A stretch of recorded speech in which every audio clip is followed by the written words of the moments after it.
Islam and greetings.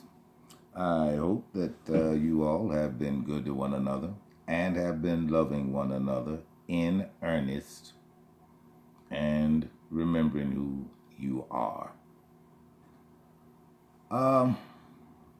In this session, I am compelled to clear something up. I learned today that there is a Moor in this town. And this Moor, he is convincing people and has convinced people that he was in the temple at the time of the prophet. Now he gives no more detail than that. Most of you know whom I am speaking of. And as I told you in the first video, I am here to tell you the truth. The truth of the matter is, because the matter, as I see it, the matter is this Moor is misleading and misguiding people, young Moors, Moors who don't know any better. He is convincing them. Now this I have heard him say myself. I was raised in the temple when the prophet was on the scene. This is what this Moor tells people. What he conveniently omits is that he was 4 months old. That is what he forgets to tell people. He was what, 4, 6 months old in swaddling cloth. And his aunt and uncle brought him to the meetings. One more thing. It was during the time of Supreme Grand Sheikh, the successor to the Prophet, Noble Drew Ali. It was during the time of Supreme Grand Sheikh Edward Mealy Ill. Now, I know the Moor. I love the Moor because he is a brother. And he is a member of the Brotherhood. And so I, as a Grand Sheikh, I have every right to call this brother to the floor before the Brotherhood. I have every right to do that. That is my right as a member of the Silent Brotherhood. But the point of this video is to say to the brother, you are out of order. I have heard for myself a young Moor, couldn't have been more than 30-something, a child, refer to this Moor as living, breathing, walking, talking history. History of what? How you went from diapers to short pants? Because that's all that he could tell anybody about. He knew nothing of the prophet. And I have heard him myself speak as if he was rubbing shoulders with the prophet.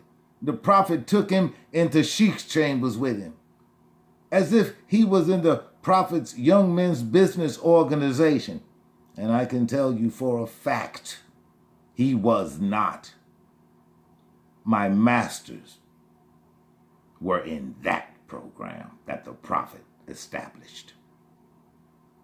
They saw not this brother. He was an infant. And because you Moors most likely know of whom I am speaking, I love the brother dearly, merely by virtue of the fact that he is a member of the Brotherhood. I love him. And that's why I'm going to exercise my right to tell him you are out of order. You're misleading people. You're misleading people. Let me ask you, brother, do you remember the Connor Ales? They used to sit with your aunt and uncle when they brought you to the meeting during the destruction of the prophet's temple. Do you remember them? Well, they used to live on this street. It was called Powell or Pohow. That was one of the streets that they tore down to build Michael Reese Hospital over there. Well, they lived in a house over there where Michael Reese Hospital sits. They lived on that street. And at the time, this Moor was check that. At the time this Moor was being brought to the temple by his aunt and uncle, they were still setting up Chicago. They were still cleaning up after the 1893 Columbian Exposition. They had just built Hyde Park. And they were still cleaning up Columbia Drive, which is now called King Drive. That's what it was before it became South Park. It was Columbia Drive, because it would take you straight to Washington Park, which used to be a racetrack. They moved it out into the suburbs. The stables are still there, some of them. I remember we used to go and rent the horses and ride the horse trail in Washington Park. More, you need to finish telling people the rest of the story. You are an infant. Stop having them believe that you were walking through the temple doors under your own power, as if you were conscious of what you were and who you were. You were an infant. You didn't even know where you were. And what these Moors aren't doing, and what obviously you don't promote, is thinking. Because if these Moors thought when they heard you say that, and you didn't finish it by saying, yeah, I was an infant, I was 4 or 6 months old. When you don't finish it like that, you give them the impression that you were there along with your aunt and uncle, able to walk and talk and be a part of the rituals and the rites and the sessions going on. And you weren't. And you need to begin telling people this. Because the Moors you tell this to, brother, the Moors you tell this to, they don't think to develop a timeline. And that would be measuring your age today to when you were born. Everybody knows when the prophet left here. The Moors don't think that. They look at you, and from the hype that you have sold, they actually believe that you are the head of the Moorish Science Temple of America.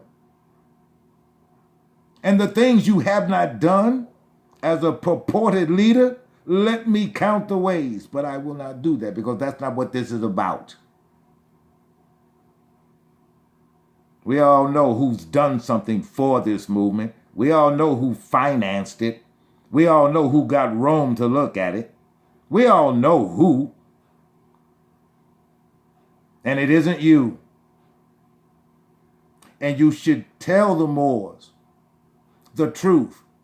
Tell the Moors that you are one of the Moors the prophet spoke of when he told you that new Moors are going to come in knowing and seeing, and they're going to set you old Moors in the back. Well, boy, when you got wind of that, when you tried your best to keep yourself relevant, didn't you? And the only way that you could remain relevant and not be viewed as one of those old Negroes that had to be set in the back, you figured that out quickly, was by telling people that you were in the temple when the prophet was on the scene. I've heard some of the things that you said. You've said some of those things to me. I knew better.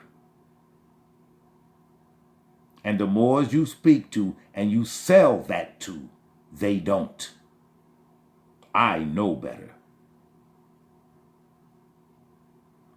Moor, get right, get correct, get straight.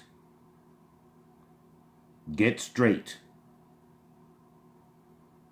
Didn't the prophet say, woe be unto he who scatters my flock? Didn't he say something like that? You are misleading people by leaving them with the impression that you were a walking conscious individual who took part in the meetings when the prophet was on the scene, and you know that isn't true. You know that isn't true. And you know,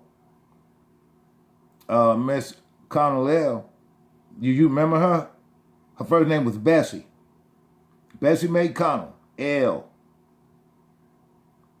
She was partners with your aunt, the one who you used to carry you into the meetings, the one who used to live over there on that street that's not there anymore. You need to get right, brother, and begin telling the truth. Otherwise, you will be the personification of one of the prophet's greatest lamentations. And that is the only thing that would surprise me is if a Moor would do right. Peace, all. Be good to one another, love one another, and protect one another.